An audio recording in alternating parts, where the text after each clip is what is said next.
everyone, my name is Jenny. It's time for another Site Review Sunday, and today I'm reviewing this free National Forest campground behind me. Stay tuned!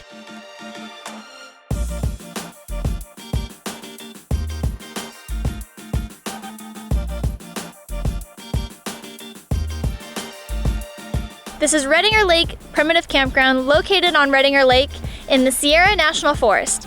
It's 43 miles from Fresno, California, and 15 miles from Auberry, California. This campground is relatively easy to get to, it's nice and level, and it's very large. There is a limiting factor though. The road in is very windy and it's very narrow. Our total rig length is roughly 50 feet, but our trailer is 25 feet and same with our truck. Now, I would recommend nothing longer than 30 feet, either as a rig being towed behind you, or if you're a Class A or a Class C, nothing larger than 30 feet. It is very steep and it can be very anxiety-inducing, trust me, I know. So if you're uncomfortable towing anything large on narrow, windy mountain roads, I do not recommend bringing it up here. From experience also, we highly recommend that you come in with a full tank of fresh water and a completely empty gray and black tank. The nearest place to fill fresh water we found is over 50 miles away in Fresno, so definitely come up here with an already full fresh tank and as much drinking water as you feel you need for the length of stay you're going to be here. The closest two towns to this campground are Auberry, California and Prather, California, both of which are at the bottom of the mountains. Auberry, California is the closest one, and all we've found there that we've needed is a post office that has general delivery. Other than that, we went to Prather for everything. That's where we filled our propane. It's where we found drinking water. There's a glacier drinking water fill at the CVS in Prather, but while we're here, it is broken down, so we ended up getting water from the gas station, just jugs of water.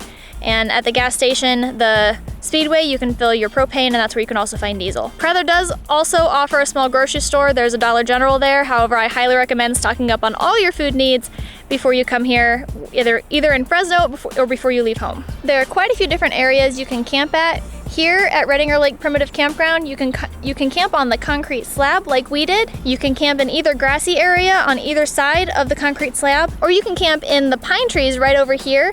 There are little roads around them that you can park your camper on. No matter what area of this campground you park in, the dam has a little bit of noise, but it mostly sounds just kind of like a waterfall off in the distance. It's really not loud at all, but it does have lights on it at night if that bothers you, but they're really dim and it doesn't make it difficult to see the stars at night even with the lights on the dam. Unlike other primitive campgrounds we stayed on, this one does have a couple amenities. It offers pit toilets and dumpsters. There is a boat launch ramp here and you can swim in Redinger Lake and obviously put a boat on it. We haven't gotten in the water at all because it's been pretty chilly while we're here. This campground is also open all year round, all seasons, and it has a 14-day stay limit.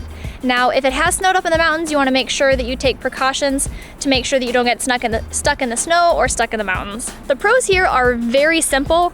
I think the number one is that it's free, obviously, because it's a national forest, and most campgrounds here are free, especially if they're a primitive one. And the last pro of staying here is that it is utterly beautiful. We love camping up in the mountains, up in the trees, and I guarantee during summertime it's probably a little busier here as there is a boat launch ramp and you can get in the water, but while we're here it's pretty cold, so we've had very little traffic and have just enjoyed the beauty of the area. I'd have to say the biggest con of staying here though is the size limitation for your RV. However, because the roads are nice and they're paved and there aren't many potholes, I do think that if you took your time and you knew what you were doing and you've had experience on windy mountain roads, you should be fine. Just make sure that you know your own limitations before trying to bring a large rig up here. Besides having no hookups and no electricity while you're up here, the only other con I'd have to say is that the signal is pretty slow. We have been able to get 2 bars sometimes of 4G LTE. We have absolutely loved staying here. The beauty and the quiet of this campground has been amazing. We've used it as a base camp while visiting Fresno Dome before heading farther north, and we highly recommend it to anybody. Just make sure you're really careful on the road in. That is all I have for you today. Thank you so much for watching my campsite review of Redinger Lake Primitive Campground in the Sierra National Forest. Anything I missed on this campground review can be found in my blog post. You can find that link in the description below. If you like this video, be sure to give it a big thumbs up, and if you want more videos from me like this, please subscribe. I'll catch you guys later. Bye!